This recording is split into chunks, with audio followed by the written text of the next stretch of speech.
Hi there, my zealots. This is Joshua, the zealot, coming at you. Just want to let you know. So I've been posting pretty much every day, and I've been trying to keep a schedule. I mean, it's not hard to post. You just poke a button, talk on the thing. Anyway, so I was talking to my friend last night, and we were talking about the nature of fear. And when you're a Christian, you have to be able to sacrifice everything for God, and that's hard. I mean, that's really hard. You can't let anything get in your way. But they were talking about how there's a lot of fear that they had to deal with, like a lot of fear to get over and overcome. And I was, I had this realization that we have to, well, we talked about it, and I shared that the best way that God has shown me to overcome fear is that you have to, whatever you dwell on is what you worship, okay? And people, when they pray that God help me get rid of my blah blah blah, this or that and the other thing, and that's not helpful at all. People who don't know how to properly pray. When you are fearful of something, people are fearful because they are dwelling on a negative. All right. People are fearful when they dwell on a negative. If you're dwelling on a negative, you become fearful. If you're dwelling on a positive, you become hopeful. You got that? You dwell on a negative, you become fearful. You dwell on a positive, you become hopeful.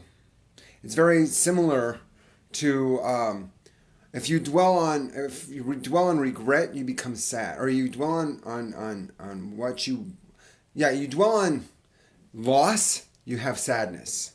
If you dwell on the things that you have, are grateful for, if you focus on gratitude, you become happy.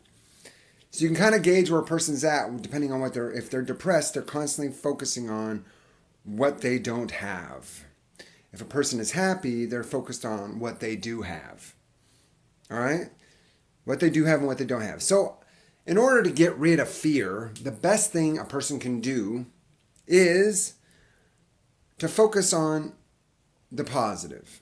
So like if I have a situation that I'm afraid of, in my mind, I'm seeing all the things that could go wrong in that scenario.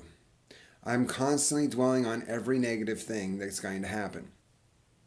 This reoccurring imagery causes me to have more and more and more fear. The more you dwell on fear, the more powerful fear becomes. The more you dwell on faith, the more powerful it becomes.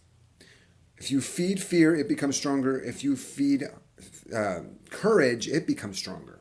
Okay? Feeding courage makes you stronger. So how do you feed courage? You dwell on an image that contradicts your fear.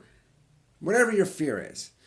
If you're afraid to, I don't know, like fight a bear. I mean, you're afraid to be around bears because you're afraid that they're going to kill you. Okay, well then in your mind, all you can see is this bear slaughtering you. But instead, what you should be doing, and this is a weird and extreme example, and I don't know why it came into my head, but if we keep following the metaphor, the thing that you should be doing is when you're dwelling on this bear, you should be dwelling on how you're going to beat it, how you're going to win against it, what you were going to do to kill it or make it so it's not going to attack you, or how you're going to defeat it.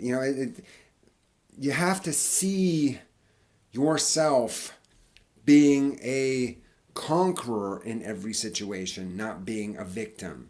Victims have fear. Victors have courage. Do you want to be a victor or a victim? Do you want to be sad or happy? If you're a victim, you focus on negativity. And if you're sad, you are not content. You're ungrateful. So depression is regret. And sadness is unthankfulness. But if you're happy, you have contentment. And you're grateful and gratitude. And if you have courage, that means you're dwelling on the positive. You're seeing yourself. It is all about your mental imagery. If you notice that you are depressed, you need to change your mental imagery. If you notice you're sad, you need to change your mental imagery. If you are angry all the time, you need to change your mental imagery. It's your mental imagery. How do you see yourself? Do you see yourself going through these situations in a positive way? Anyway, people, when they pray, they're begging God to do something. And what God wants them to do is do something, and then God will come to pass. And what God wants us to do is change our mental imagery. That's it. That's all. Anyway, I'm the Zealot, and I will talk to you later. I just wanted to share that with you, get my video out for today. If you guys have any comments, questions, thoughts, issues, personal dramas, whatever, bring it to my channel, leave a comment or a question or whatever, and I might make a video out of it. Saturdays at 10 o'clock on the Eastern or Pacific Standard Time, we are having a live stream on my YouTube channel, and we're going over a book of the Bible. I'm not sure. We just finished Matthew, so I don't know what we're going on to next. And check the description for all the links to my Patreon, Facebook, and blah, blah, blah, whatsoever. All right. I will talk at you later. You know I love God because I love virtue, justice, and salvation. You have a pleasant day. Waza!